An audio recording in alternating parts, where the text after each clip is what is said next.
सभी दर्शकों को जय सिया राम, राधे राधे। सभी को सादर प्रणाम। मैं हूँ पंडित पीके वैद। आज मैं आपको कुछ ऐसे कारगर उपाय बताऊंगा जिसे जानना आप लोगों के लिए बहुत ज़रूरी है। अगर आप अपने जीवन में किसी भी प्रकार की आर्थिक स्थिति से जूझ रहे हैं और आपको धन की प्राप्ति नहीं हो रही है, तो वो आपको कौन कौन से उपाय करने चाहिए और क्या क्या चीज़ें अवॉइड करनी चाहिए, जिसे आप अपना के आप छोटी छोटी उपाय को करके आप अपने जीवन में बहुत बड़ा मुकाम हासिल कर सकते हैं। तो उसके लिए मैं आपको जो उपाय बता रहा हूँ, इसे ध्यान से सुनिए और इसे आप लोग जानिए। पहला नंबर उपाय क्या है कि पहला आपको इसमें बता रहा हूँ कि घर में तुलसी कहाँ लगाना चाहिए। तो घर में आपको तुलसी जो है ईशान कोण में थोड़ा सा ऊंचा करके जो है लगाना चाहिए। और जहाँ भी आप तुलसी का स्थापना करें, तुलसी को लगाते हैं, तुलसी के पौधे को, वहाँ साफ़ सफाई बहुत ज़रूरी है। वहाँ किसी प्रकार की गंदगी नहीं होनी चाहिए। गंदगी होने से माँ तुलसी जो है आपको आशीर्वाद देने के बजाय आपको जो है आपको श्राप देती हैं, जिससे आपके घर में जो है नाना प्रकार की बीमारियां, नाना प्रकार के कष्ट जो है आपको झेलने पड़ते हैं। और प्रत्येक दिन तुलसी के शाम के समय, जब शाम का समय हो, सूर्यास्त के बाद में जो है आप तुलसी के पास में जो है घी का दीपक आप प्रतिदिन जला सकते हैं, जिससे आपको बहुत ज़्यादा जो है सकारात्मक ऊर्जा प्राप्त होगी और घर में आपकी सुख समृद्धि की जो है वर्षा होगी। अब दूसरा आपको जानना ज़रूरी है कि अलमारी घर में किस दिशा में रखें। तो अलमारी जो आपको रखना है घर में, आपको दक्षिण दिशा में रखना है, लेकिन उसका जो खुलने वाला दरवाज़ा होगा वो उत्तर की दिशा की तरफ खुलना चाहिए।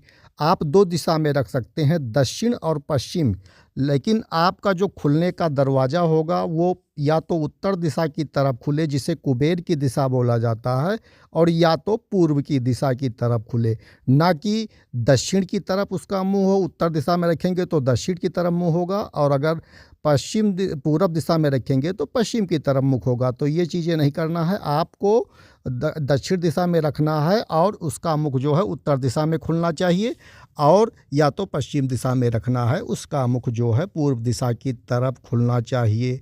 इन दोनों दिशाओं में अलमारी का अगर मुख खुलता है, दरवाज़ा खुलता है, तो आपके घर में, आपकी अलमारी में धन संपदा की वर्षा होती रहती है, आपको धन मिलता रहता है और आपके घर में किसी भी प्रकार की धन की कमी नहीं होती है।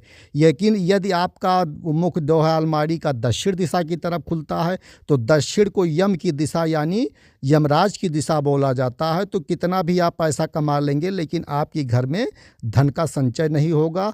कमाई के अनुसार जो है आपका खर्चा दिनों दिन बढ़ता चला जाएगा और आप जो है कर्जे में भी डूबते चले जाएंगे। तो इसलिए आपको दो ही दिशाएं सूटेबल हैं। पहला तो हो सके तो उत्तर दिशा में, नहीं संभव है तो आप पूर्व दिशा की तरफ भी कर सकते हैं। अब तीसरा जो है आपको उपाय बता रहा हूँ, घर में घड़ी जो होती है, दीवाल घड़ी जो आप लगाते हैं, ये किस दिशा में लगानी चाहिए। तो घर में दीवाल घड़ी जो लगाने का सही दिशा है वास्तुशास्त्र के अनुसार, ये आपकी पूर्व दिशा का ईशान कोण होता है।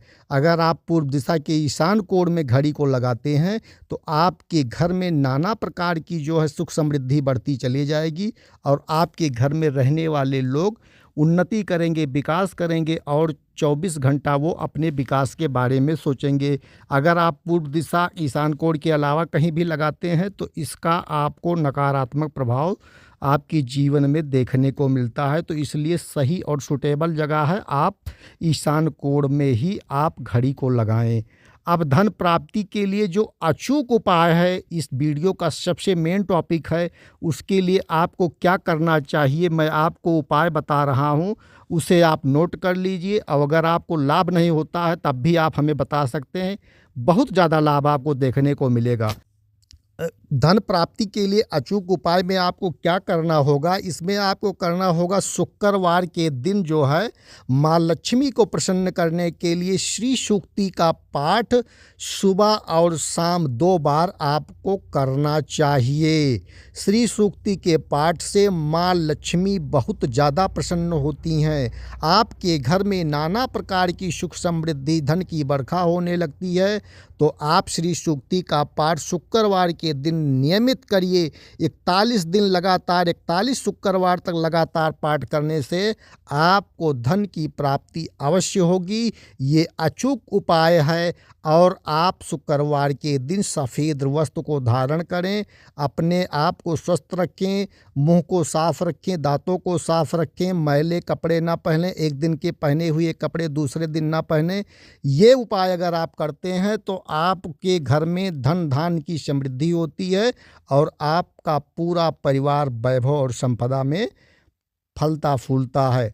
अब आता है बाल किस दिन कटवाने चाहिए। तो बाल कटवाने के लिए केवल 7 दिनों में से 2 दिन है। पहला है बुधवार, बुधवार के दिन बाल कटाना चाहिए और दूसरा है शुक्रवार। इसके अलावा अगर आप किसी अन्य दिन बाल कटवाते हैं, नाखून काटते हैं, तो आपको बहुत ज़्यादा नकारात्मक आपको ऊर्जा प्राप्त होती है, आपको हानि होती है, धन की हानि होती है, यश की हानि होती है, प्रसिद्धि नहीं मिलता है। तो इस चीज़ को आप विशेष ध्यान देंगे। बाल 2 ही दिन कटाएं, बुधवार और शुक्रवार। और आज के वीडियो का अंतिम उपाय जो मैं आपको बता रहा हूँ, सोते समय सिर किस दिशा में रखें। तो सोते समय सिर आपको दक्षिण दिशा में रखना चाहिए। जब आप सो के उठेंगे तो अगर आप सिर का दक्षिण दिशा में होगा तो आपको उत्तर दिशा की तरफ मुख होगा और उत्तर दिशा कुबेर की दिशा होती है। तो कुबेर की दिशा में मुँह करके अगर आप उठेंगे तो आपको धन की प्राप्ति होगी। और दूसरा क्या है, दूसरा आप पश्चिम दिशा में सिर करके सो सकते हैं और आपका जब सो के उठेंगे तो मुख आपका पूरब की दिशा में होगा। इससे भी आपको स्वास्थ्य में लाभ देखने को मिलेगा, धन की प्राप्ति होगी। तो इस दिशा में आप 2 दिशा में सोने का विधान है। वास्तुशास्त्र के अनुसार 2 दिन बाल कटाने का विधान है। दीवार का हमने बता दिया, अलमारी की दिशा बता दी, तुलसी कहाँ लगाना चाहिए। तो ये था आज का महत्वपूर्ण वीडियो। ऐसे ही महत्वपूर्ण वीडियोज़ को प्राप्त करने के लिए पंडित पीके वैद यूट्यूब चैनल को आप ज़रूर सब्सक्राइब करें, अपने मित्रों को भी भेजें जिससे उनको भी इस बात की जानकारी प्राप्त हो। आप सभी का दिन मंगलमय हो। भगवान गणेश और माँ लक्ष्मी की कृपा आप सभी के परिवार के ऊपर बरसे, सदैव प्रसन्न रहें। इसी के साथ मैं अपनी वाणी को विराम देता हूँ। मिलता हूँ पुनः एक नए टॉपिक के साथ। तब तक आप सभी लोग खुश रहें, खुशियाँ बांटें। बहुत बहुत धन्यवाद। आप सभी का दिन मंगलमय हो।